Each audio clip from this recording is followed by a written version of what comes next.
Hey you guys, it's your girl Internet, and today we coming at you with the reaction. And it's called Katt Williams slammed Diddy for trying to SA him and force him to into a freak off. Diddy do like to party hard, honey, and he party very uniquely. He likes to party, honey. He don't care who it is. He wants some, and Diddy just really been in the news like a lot lately. Like ever since Cassie with this divorce and all like this, all what they had going on, it's he just don't have a chance. I'm just gonna say he ain't got a chance in the world. Everybody airing him out, and I don't blame him. But don't forget to like, comment, subscribe, turn your notifications on so you can see me. And let's get into this video. Because Katt telling everything. Ain't nobody safe. Ain't nobody safe. Katt is telling it all.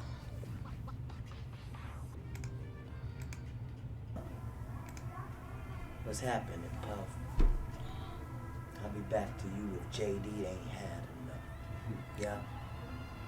Jermaine Dupri, king of the valley, you ask me, baby. Oh, gosh. Jermaine Dupri, small as a child. I owe you a dinner, man. I owe you a that scared me. I obviously can't afford to get I'm anything tell else. you, like I told Puffy, I don't let men take me out, sir. I'm good. Y'all, the cat is out the bag, literally, because Diddy is allegedly trying to kidnap and SA Katt Williams. Just when we were starting to think that we had heard the last of the surviving Diddy series, Katt Williams came out with a bombshell interview that blew things wide open all over again. According to Katt, Diddy was trying to seduce him for years and let Katt Williams tell her Diddy had offered him $50 million just for a one-night stand. Golly. They just trying to make Katt ever since they had him on that on the Ice Cube movie, Friday After Next, and Terry Crews would try to mess with him. That was his part on the show, on that movie. They been thinking they could get to him then, just like then, baby. He gonna grab you by your BBs and all your little stuff, and he ain't going, baby. He ain't going. Y'all ain't finna mess with Katt. Katt ain't going.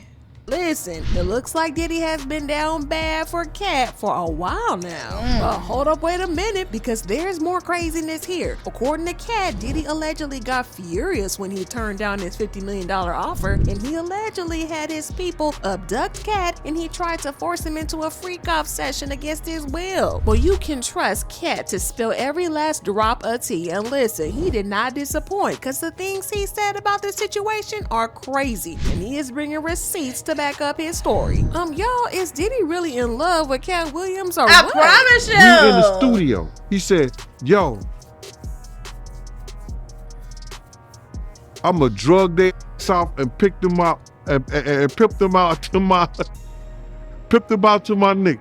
Okay, so while everybody was still celebrating the new year, Shannon Sharp put the internet into a chokehold. He dropped a new episode of his show, Club Shay Shay Podcast, featuring Katt Williams. And y'all know that whenever Katt gets the chance to talk, he really be spitting that truth. And y'all, he spilled some crazy. On the episode, Katt had a lot to say about a whole lot of people in Hollywood, including comedians like Steve Harvey, Kevin Hart, and the like. And he went on and on about a lot of topics, but what really caught people's attention was the wild stories that he had to tell about Diddy and how Diddy tried to seduce him and get him in his bed. And allegedly, when he failed to get Katt, he tried to SA him. Now, unless y'all have been MIA on vacation or you've been under a rock these past couple of weeks, then you already know what's up with Diddy and his activities. And even before that, there have been rumors of Diddy being on the down low and trying to proposition some young menses in the industry. Now, hey, y'all notice like every time, like sometimes when those people be with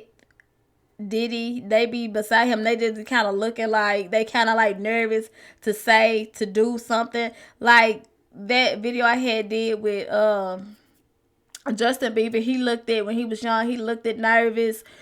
Usher, he kind of looked at nervous. You see Al Sharpton just was looking nervous. He was like,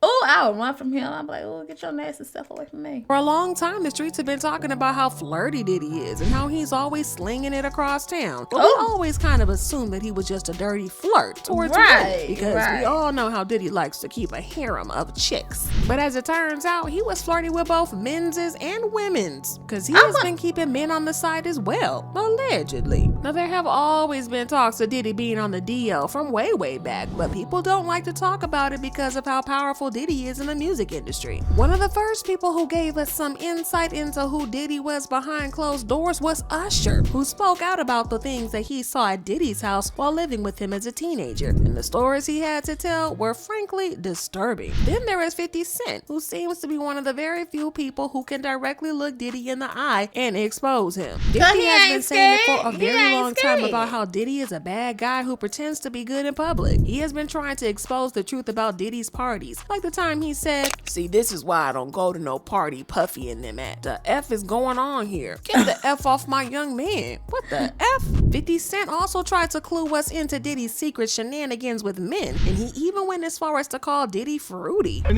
when he do it, he says things, he doesn't even know what he's saying is like fruity.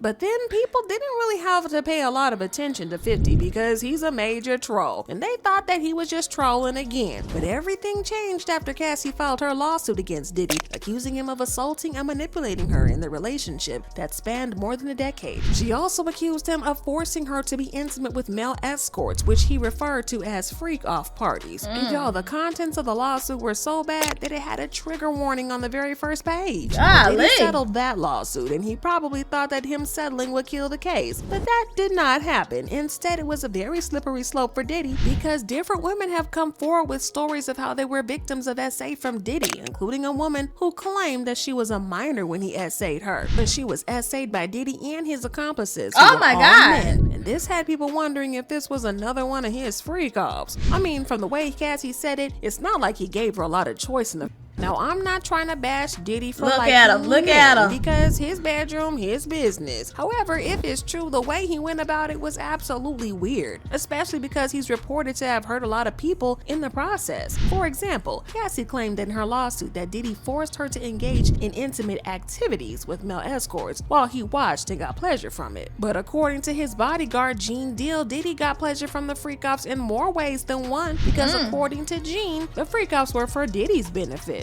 Now, y'all remember how Cassie said in her lawsuit that Diddy used to give her a list of very specific things to look out for whenever she was hiring escorts for their freak-offs? Well, according to Gene, the reason behind this is that the freak-off sessions were for Diddy and not Cassie. He also claimed that Diddy actively participated in those freak-offs. And she say that, in this lawsuit that, Diddy, he enjoyed watching her get smashed by BBCs. Oh! So, what you think about that? Do you think she was the only one getting banged by him? Man, search for prostitutes online just for them to have sex with her. Now, apart from 50 Cent, Gene is one of the very few people who stand on business when it comes to Diddy. And I'm not gonna lie, it sometimes feels like Gene hates Diddy, because he's been spilling tea on Diddy for ages, way before this whole thing with Cassie started. And it's kind of hard to blame him for not liking Diddy, because can y'all imagine the things that Gene would have seen while he was working for him? Yeah, that probably explains why Gene is determined to spill as much tea on Diddy as he can. Okay, so now back to Katt and his story on Club Shay Shay. Now, everybody knows Katt and how much he hates the shady part of the industry, because he has always tried his best to expose the secret shady part of the industry that fans don't always get to see. Now, I'm not gonna say that Katt has loose lips and can't keep a secret, but I'm pretty sure he has lots of secrets of his own. But when it comes to the shady artists or the Illuminati and stuff like that, you couldn't pay Katt enough to keep a secret. And knowing this, I kind of wonder why Diddy thought that it was a good idea in the slightest for him to try to put moves on Katt or try to seduce him. Katt is not about that hush-hush life. He is a boy, Diddy. And Diddy should know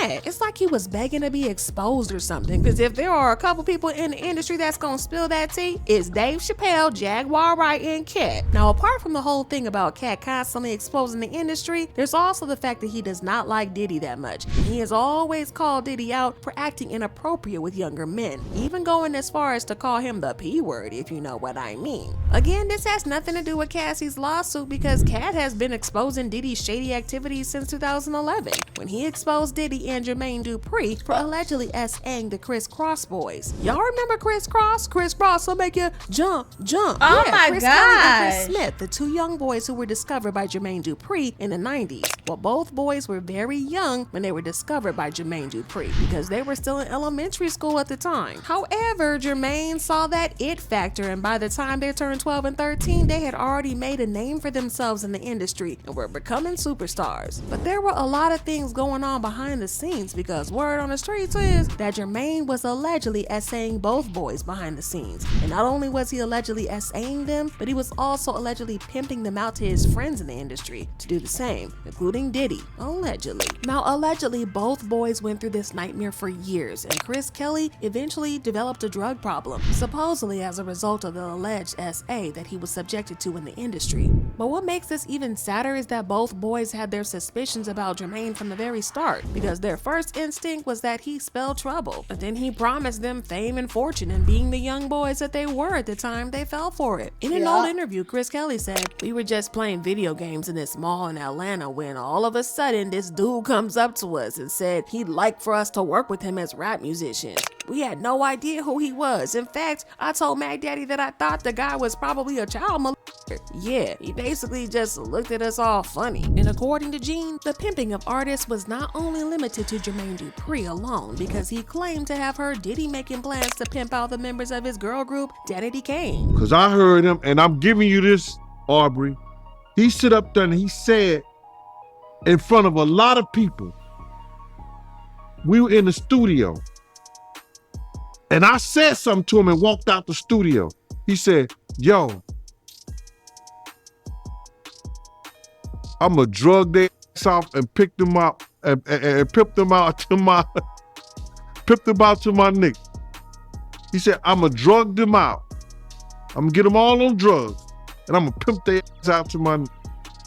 I was like, "Them somebody kids," and walked out. As it turns out, Katt knew all about this because in a 2011 rant, he called out a lot of rappers in the industry. While he said stuff about how many rappers were bad at rapping and things like that, he had something disturbing. What's happening, Puff? I'll be back to you if JD ain't had enough. Oh. Yeah. Jermaine Dupri, king of the pedophiles, if you ask me, baby. Shit. Jermaine Dupri, small as a child. So knowing how Katt felt about Diddy, why on earth would Diddy think that it was a good idea for him to proposition Katt? Allegedly. Yeah, I don't know, it doesn't make sense, but according to Katt, Diddy... He probably was trying to turn him out. That's what he was trying to do. He was trying to turn him out and be like, "Nah, you came on to me." You know, like try to flip the script on him. That's what he was trying to do.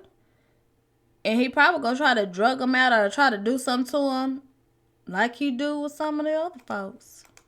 Went above and beyond to hook up with him, and when Katt kept turning him down, he offered Katt $50 million for a one-night stand. I've had to turn down $50 million 4 times. 4 times. Just to protect my integrity and that virgin hole I was telling you about. Right. Because P. Diddy be wanting to party. And you gotta tell him no. You got to tell him no. I did. I did. See, I got the receipts for everything I'm telling you. That's why I can say them so freely. Yeah, y'all. At this point, Diddy ain't ever beaten these allegations because $50 million for a one-night stand is insane. According to Katt, he turned Diddy down again and again, and Diddy didn't handle it well. Now, Katt didn't go into all the details on the podcast, but according to an insider, Diddy was so furious over being turned down that he allegedly tried to sick his people on Katt to force him into an unknown location. And according to Katt, he now believes that Diddy was trying to force him into a freak-off. The insider claims that Katt narrowly escaped the alleged incident, and this is why he has completely distanced himself from Diddy and everything related to him. Now, fans are definitely standing 10 toes down with Katt, and they believe in comments like, "Katt has been exposing these vile creatures." In 3 of his stand-up shows from about 15 to 20 years back, he talks about what these Hollywood Hollywood stars get up to. Katt is the unrivaled king of comedy and champion of truth. Then another person said, Katt has been exposing Hollywood, but people called him crazy. He told us about those parties in Hollywood. A lot of your favorite actors and musicians are involved in some sinister stuff, especially involving children. A lot of people are not ready for the truth. And another person said, Katt has been telling the truth for over 2 decades now and tried to have him blacklisted and destroyed his reputation and character throughout the years so they could make him shut up and go away. But Katt took a licking and kept on coming back. Yeah, let Katt tell it. Diddy been wilding for a long time. But let me know how y'all feel about this particular situation. Did y'all love that podcast? Did you believe everything he said? Drop your thoughts and comments below and then check out this next video. I believe Katt. Like I said before, I believe Katt, but Katt ain't lying about this stuff. I mean, like, you have predators after you, and it's sad that you're a grown man and they want to bribe you with money just to... Golly, why was he wanting to essay him so bad? It's sickening. It's really sickening. Oh my God. You guys, just tell me what you thought of the video, and I will catch y'all in the next one. Bye, you guys.